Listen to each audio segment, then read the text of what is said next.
The producer's purpose is to suggest some possible explanations, but not necessarily the only ones, to the mysteries we will examine.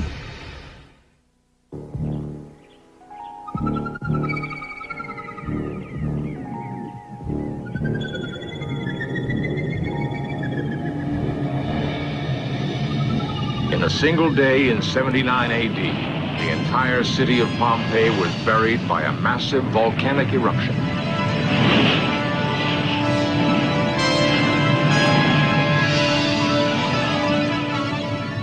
Ash and lava covered many secrets of life in those times, secrets which would remain hidden for 1,500 years. One recent discovery there has challenged history. Could this be the earliest Christian cross, entombed in the very heart of Roman decadence?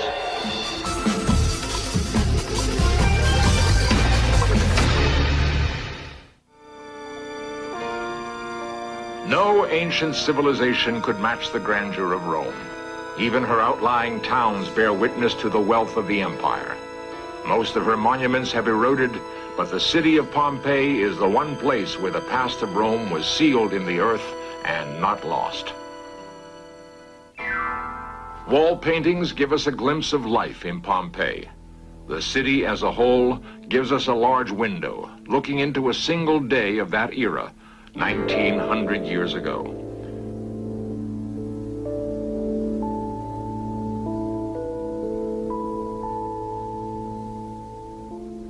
The city was preserved because it was built right next to Mount Vesuvius, a dormant volcano. On a morning in August 79 AD, the volcano began to rumble. On the day Pompeii was buried, great winds of change were sweeping across the old world. 1,000 Egyptian dynasties had collapsed. Rome had crushed Israel and conquered Europe. Followers of the new religion, Christianity, were worshiping in secret from England to Jerusalem. In distance and in spirit, no city could be much farther from the Holy Land than Pompeii. It seems impossible that in only 25 years, Christians had begun to convert the people of this city, people who thought Mount Vesuvius was a god. Edward Bendel, professor at the American University in Rome and an expert on Pompeii, believes the ancient Pompeians were fooled by the deceptive quiet of Vesuvius. Here, in this moonlight crater of a dormant volcano, there is a strange silence, broken occasionally by the sound of falling rock. 2,000 years ago, it was perhaps as quiet, for men had lived on its slopes for centuries. They worked the rich volcanic soil, producing rich farms and fine vineyards, making some of the best wine known to the world at that time.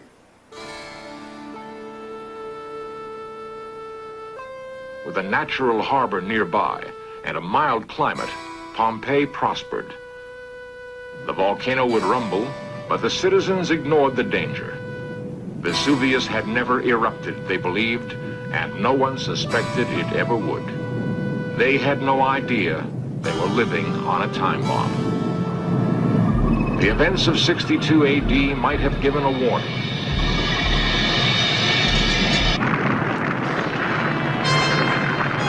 But no one associated the violence of the sudden earthquake with the nearby barren crater.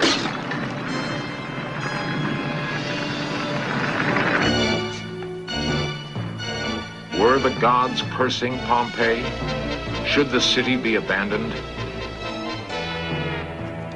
Scientists and priests came all the way from Rome to resolve the question. Science, however, was not highly developed then.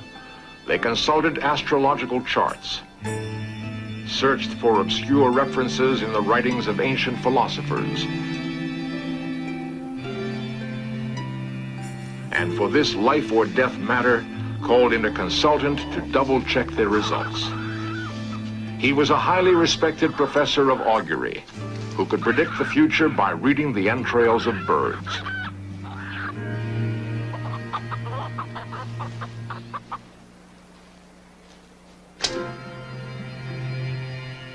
What seems like primitive superstition was, at that time, the most reliable method of research.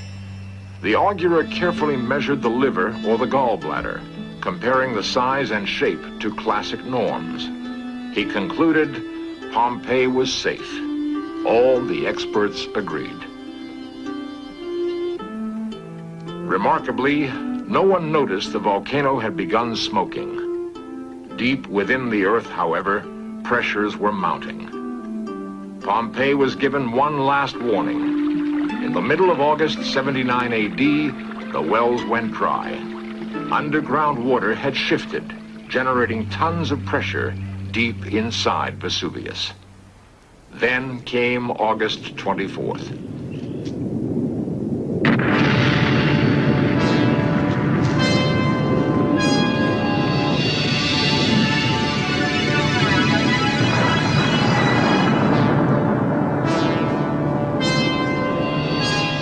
An enormous black cloud of volcanic cinders and ash shot miles into the air.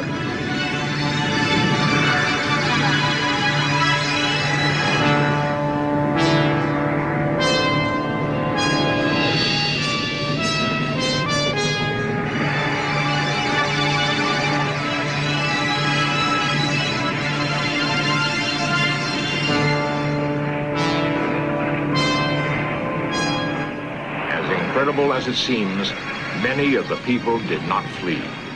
None of them had the slightest idea what a volcanic eruption was.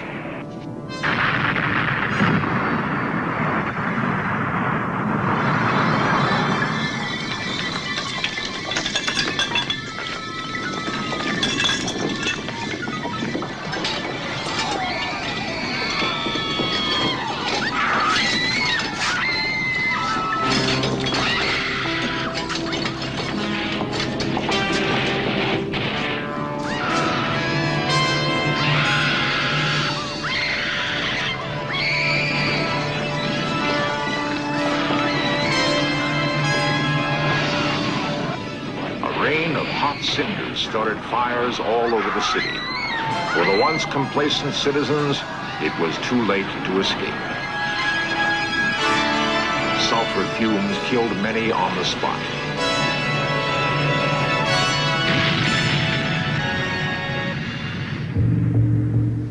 When the eruption ceased, 3 days later, Pompeii was 30 feet under volcanic ash and rock.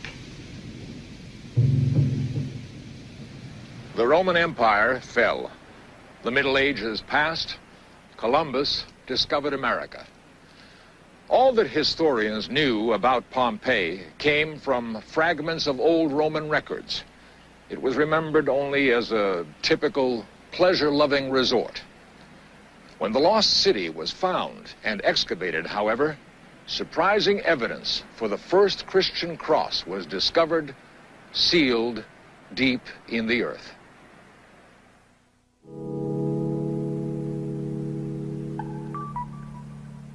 Pompeii's place in history is quite unique in that in one day it was completely hermetically sealed. In other words, time stood still. In 1710, in the shadow of Vesuvius, the lost city of Pompeii was miraculously discovered. A peasant named Giovanni Nocerino set out to dig a new well for his farm. The village dowser had directed him to a promising spot. 30 feet down, he still hadn't hit water and was about to give up.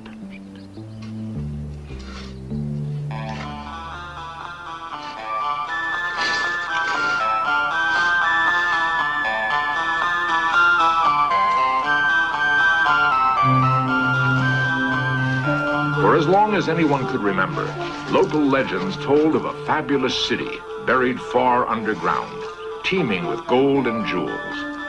No one could remember the exact name or location of the city, but they believed it had been part of the ancient Roman Empire. Giovanni sold the marble to a dealer who realized it was both very old and valuable. The two men returned and continued digging in secret.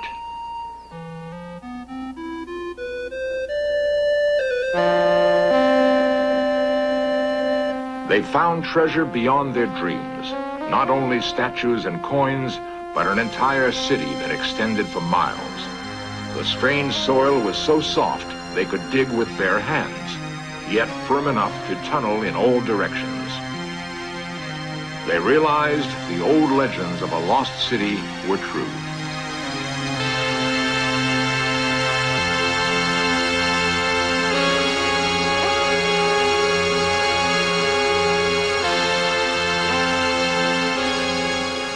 After 50 years of treasure hunting, diggers made a chance discovery.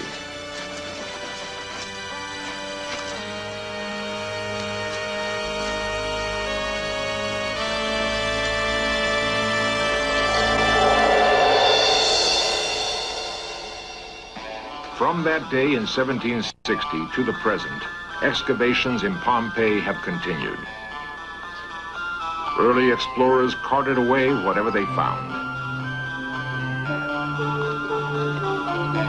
Only in the last century have scientists been able to put a stop to the stealing and damage of historic artifacts.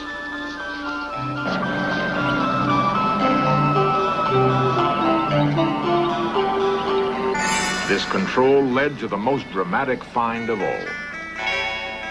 In 1864, the archaeologist Giuseppe Fiorelli was supervising the excavation when workers found yet another cavity in the volcanic ash. Like hundreds of others, the cavity was filled with human bones. They usually just tossed the bones aside and kept on digging, a senseless loss. Fiorelli thought, when the Pompeians died, volcanic ash hardened around their bodies. The bodies decayed, leaving a hollow space in the rock. Could this hollow space be used like a sculptor's mold?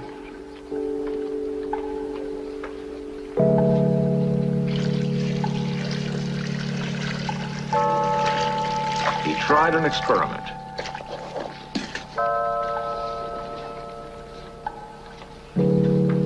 Plaster of Paris was poured in the hollow.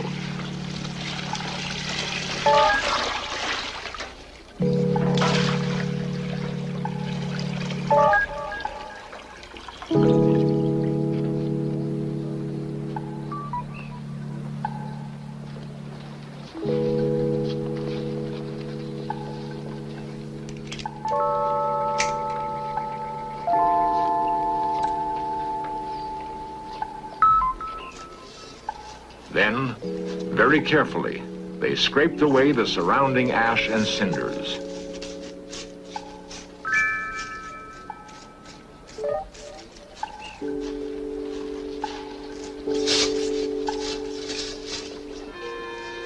The resulting cast was more detailed than he had dared to hope. It resembled a marble statue, but this was once the shape of a living person.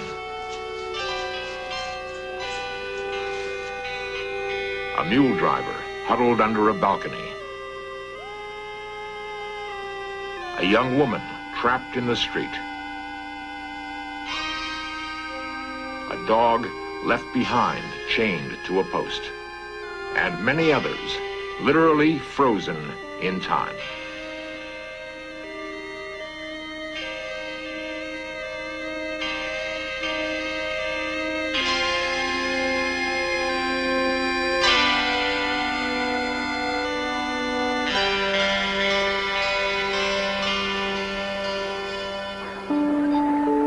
Terentius the baker gave a party for his brother Neo, who was just elected magistrate.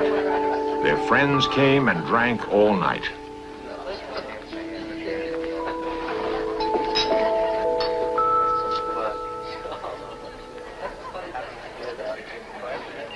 In the wine shop of Felix Arbitrus, a new blend was said to capture the very taste of spring. Decius bought a slave who knew the art of mosaics. His first creation said, "Beware of the dog." The slaves of Mrs. Betty were hard at work on her new house. It would be the very finest in Pompeii.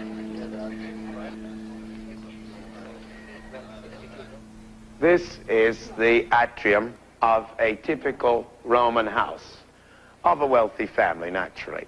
We have the atrium with its compluvium, which leads down to the impluvium, where the rain fell in the rainy season, filling a basin of water below.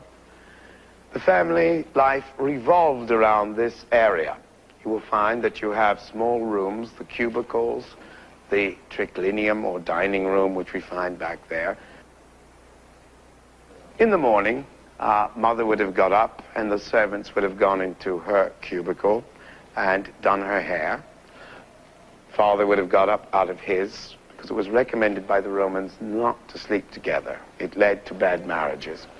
And you will notice the painting on the walls. This is one of the finest houses as far as the late or fourth style, Pompeian style in painting can be found.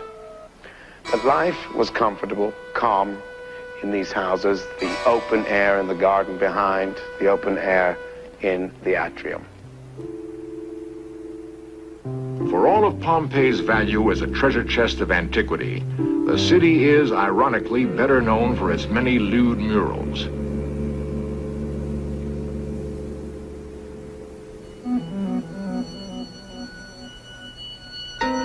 Advertisements of a sort for the red light district were plastered on walls all over town.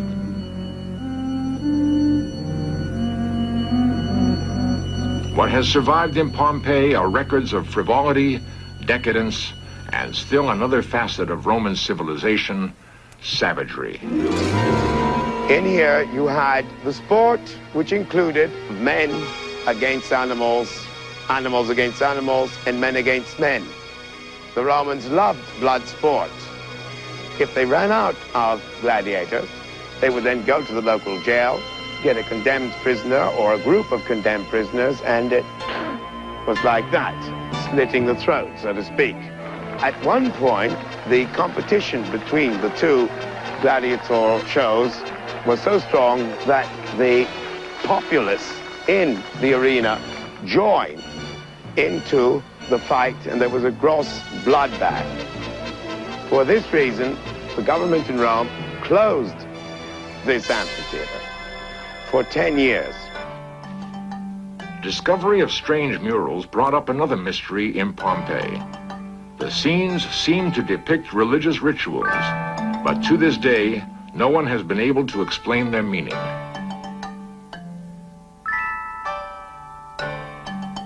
For want of a better name, scholars call these rites the cult of the mysteries.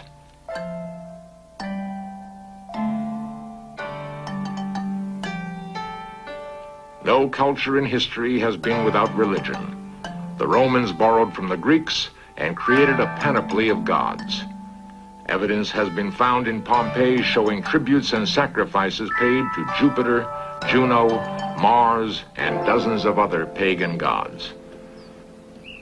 When Vesuvius erupted, Christianity was less than 50 years old, and we would never expect to find evidence of its organized practice so far from the Holy Land.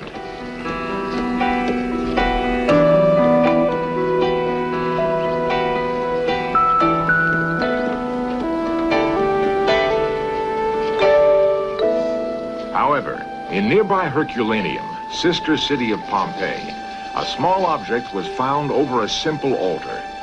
It looked like a Christian cross. This room was sealed in the earth only 49 years after Christ. Is it possible that whoever worshipped here knew Jesus? Well, some say that it is a cross and that it was a room of a Christian. I have my doubts because although the cross was an early Christian symbol, the most common symbol in that period, before 79, was the fish. If there were a fish there, I would be convinced. Dr. John Ray is a professor of theology in Anaheim, California. Well, this depression in the stucco wall is definitely has the shape of a cross. It looks like it, and it looks like a wooden cross had been nailed into this depression at one time, and then removed, and then a board or wooden cover nailed over the area. And it's thought that this may have happened perhaps during a time of Christian persecution, such as when Nero persecuted the Christians in 64 AD. As far as I know, no other religion used the cross at that time as a symbol. And so it would be pretty good evidence that it was of a Christian person worshiping. The controversy is still unresolved. The Bible tells us that St. Paul traveled from the Holy Land to the Bay of Naples around 63 AD. He met Christian brethren at a place called Three Taverns. Was this place Pompeii or possibly Herculaneum? The answer may still lie buried in the unexcavated part of this town.